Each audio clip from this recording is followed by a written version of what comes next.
আসসালামু আলাইকুম। আচ্ছা, sword of Allah. Sword of Allah আপনাকে যুক্ত করা হয়েছে, আনমিউট করে বলুন।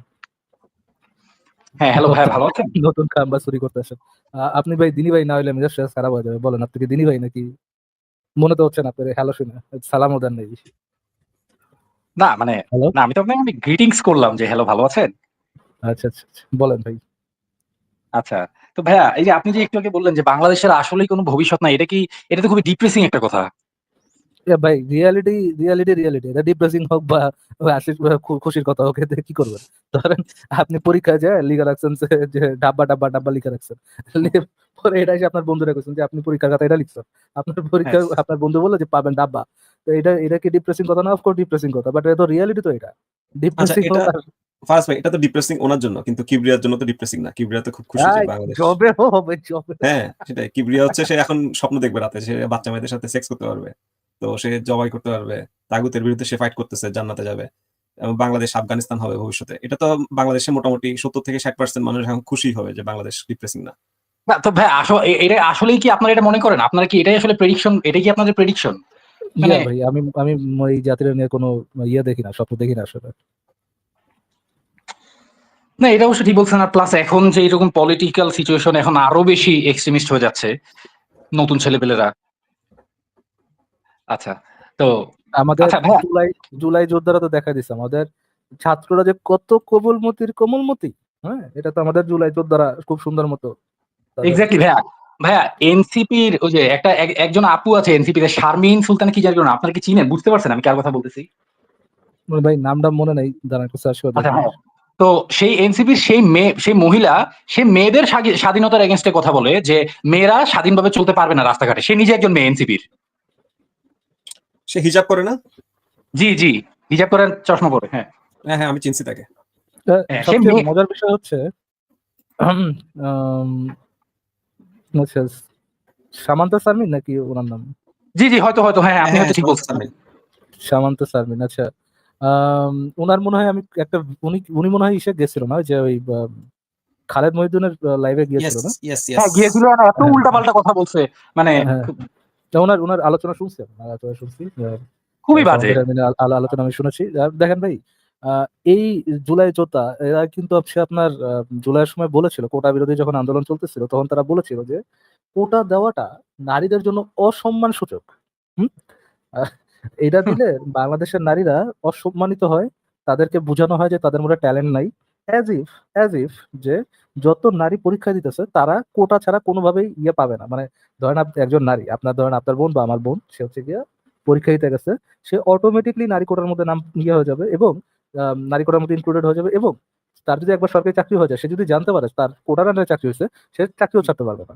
বুঝতে পারছেন রিয়ালিটি কিন্তু এই রিয়ালিটি মানে এরকম এরকম কথা হচ্ছে। তো আমি যখন দেখি যে ভূতের মুখে রাম রাম, বাংলাদেশে তো ভাই আমি পয়দা তো হয়েছে বাংলাদেশের পোলাপাইনের রক্তে কি ঘুরে, তাদের মেন্টালিটি কিভাবে কাজ করে তো আইডিয়া আছে।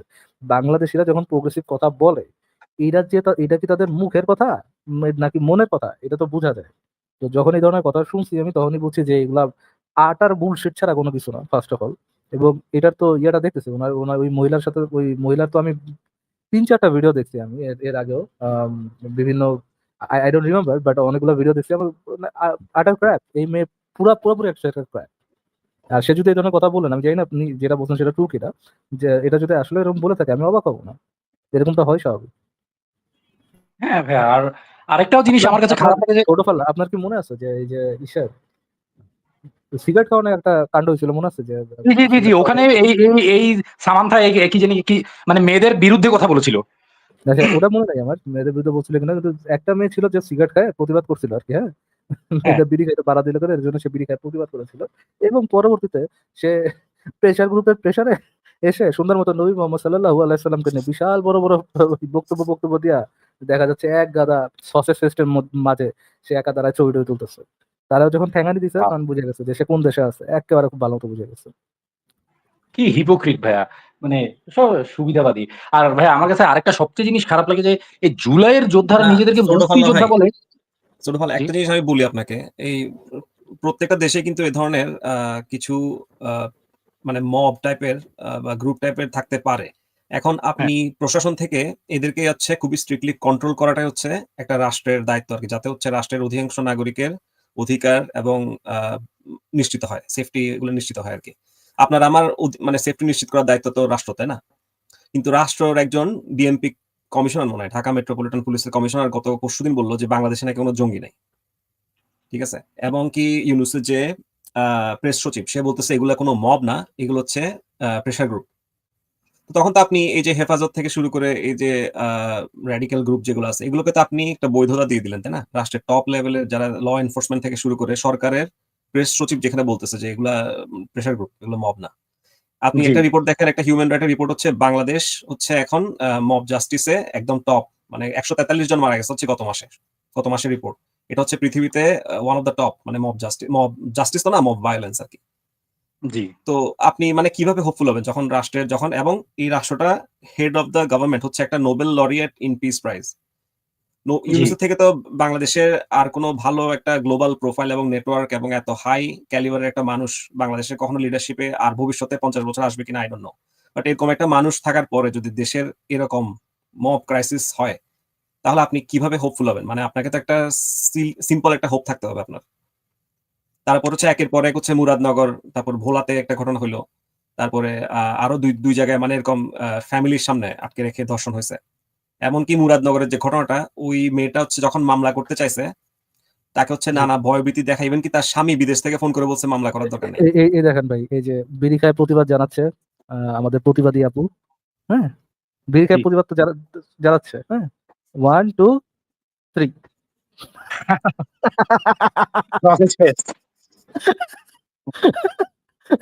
আপামনি সসেজ শেষে ফিলিস্তিনি গিয়েছে। ফ্ল্যাগ লাগাইছে, ফিলিস্তিনি ফ্ল্যাগ। সরি, আমি তো প্রথমে খেয়ালই করি রে, পিরি পিরি প্যালেস্টাইন। কান হ্যাঁ, টানলে ভাই কি মাথা আসে। মানে সবাই সুবিধা, খালি সবাই শুধু পাওয়ার চায়, পাওয়ার থাকতে চায়। আচ্ছা, তো এই এই থেকে এই এটা একটা মিম হয় ভাই, বিফোর আফটার মিম। তবে একটা মজার কথা বলি, আমি কিন্তু ফারাজ ভাইয়ের মতো একজন আপা লাভার। হাই ফাই ভাই, আপা ইজ দ্য বেস্ট। ইয়া ইয়া আচ্ছা ভাইয়া, ঠিক আছে, তাহলে এবার একটু একটু ধর্মের ব্যাপারে একটা আমি দুইটা কথা বলতে চাই আসলে ইসলাম ধর্ম নিয়ে। সেটা হচ্ছে, সংক্ষেপে ভাই, সংক্ষেপে সংক্ষেপে, আচ্ছা ওকে, বলুন। সংক্ষেপে বলছি। সেটা হচ্ছে, সেদিন ওই যে আমি আপনার সাথে লাস্ট দিন কথা বলছিলাম, আপনি বললাম যে নামাজ পড়লে হাঁটুর ব্যথা ভালো হয়, মেডিটেশন হয় এন্ড অল দ্যাট।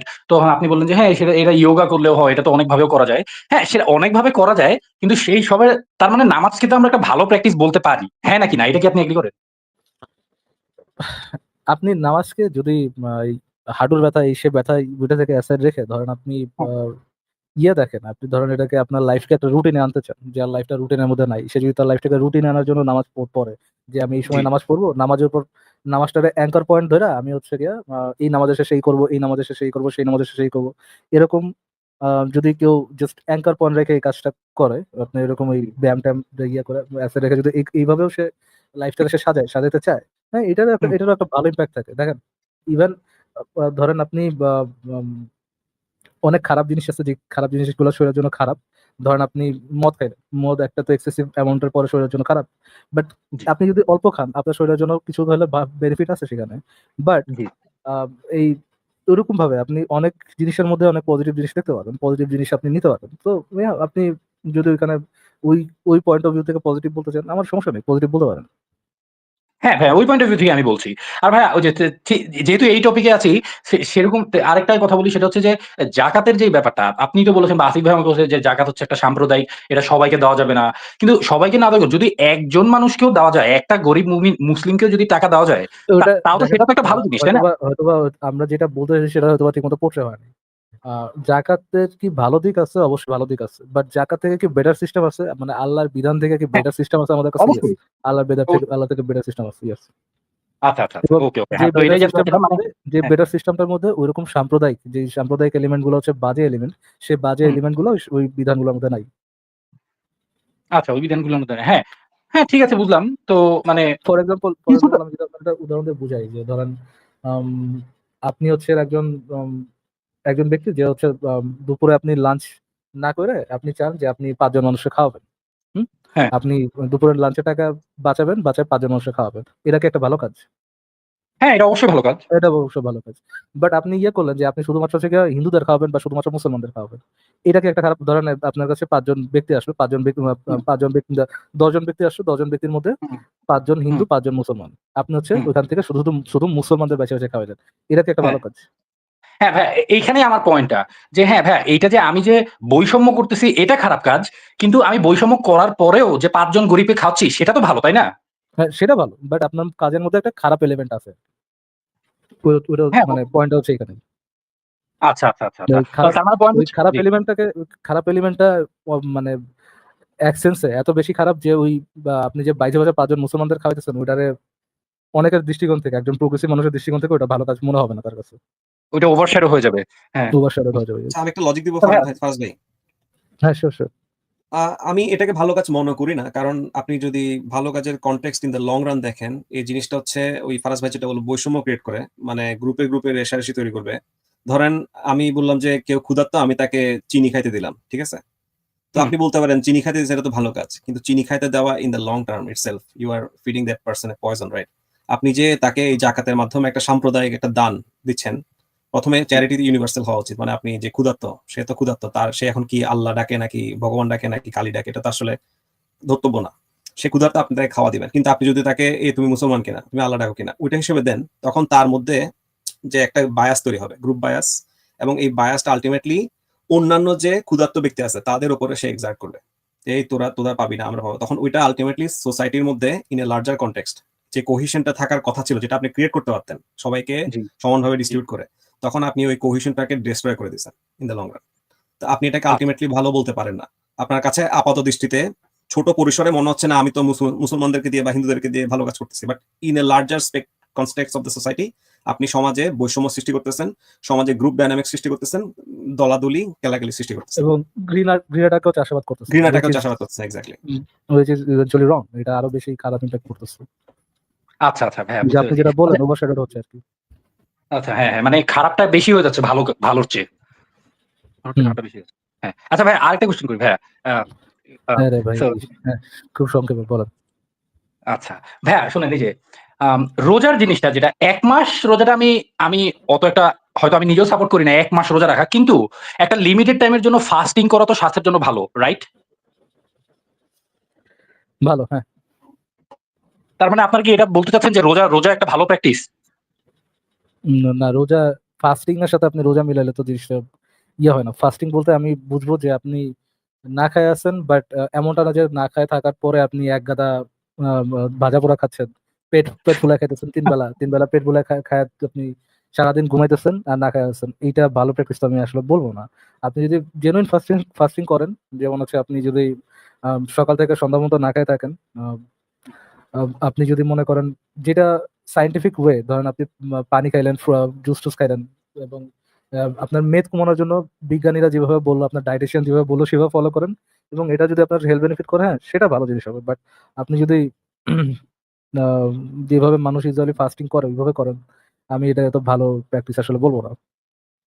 আচ্ছা ভাইয়া, হ্যাঁ, ফর এক্সাম্পল যে ধরেন একজন অসুস্থ ব্যক্তির পয়েন্ট অফ ভিউ থেকে চিন্তা করেন, যার হচ্ছে আপনার ইয়ে খাওয়া লাগে, যার হচ্ছে আপনার ৩ বেলা ওষুধ খাওয়া লাগে। সে হুম, ফাস্টিং কিভাবে করবে? তার হচ্ছে সন্ধ্যা তার তার আ আ একবার খাওয়া লাগে হচ্ছে আম ভোরবেলায় আর তারপর হচ্ছে সন্ধ্যাবেলায়। মাঝখানে যে তার সকালে খাওয়ার পর ওষুধ খাওয়া, দুপুরে খাওয়ার পর ওষুধ খাওয়া, এগুলার সাইকেল গুলা নষ্ট হয়ে যায়। সে হচ্ছে মানে রাতে খাওয়ার পরে ভোরবেলা কিছুক্ষণ পরে আরেকবার খাইতেছে ভোরবেলায়। আবার বিশাল বড় একটা গ্যাপ পড়ে গেছে তার খাওয়ার মাঝখানে, তার ওষুধের মাঝখানে। তো এইটা তো তার জন্য ভালো হচ্ছে না শরীরের জন্য। হ্যাঁ, এটা তার জন্য ভালো। কিন্তু এরকম অসুস্থ ব্যক্তির জন্য তো মানে রোজার ব্যাপারে ইয়ে আছে, মানে ছাড় আছে, তাই না? আ না, ওইরকমটা ধরেন ঐরকম ওষুধে আমি ঐরকম বিশাল বড় অসুখের কথা বলতেছি না। ফর এক্সাম্পল ধরেন আপনার ইয়ে খাওয়া লাগে।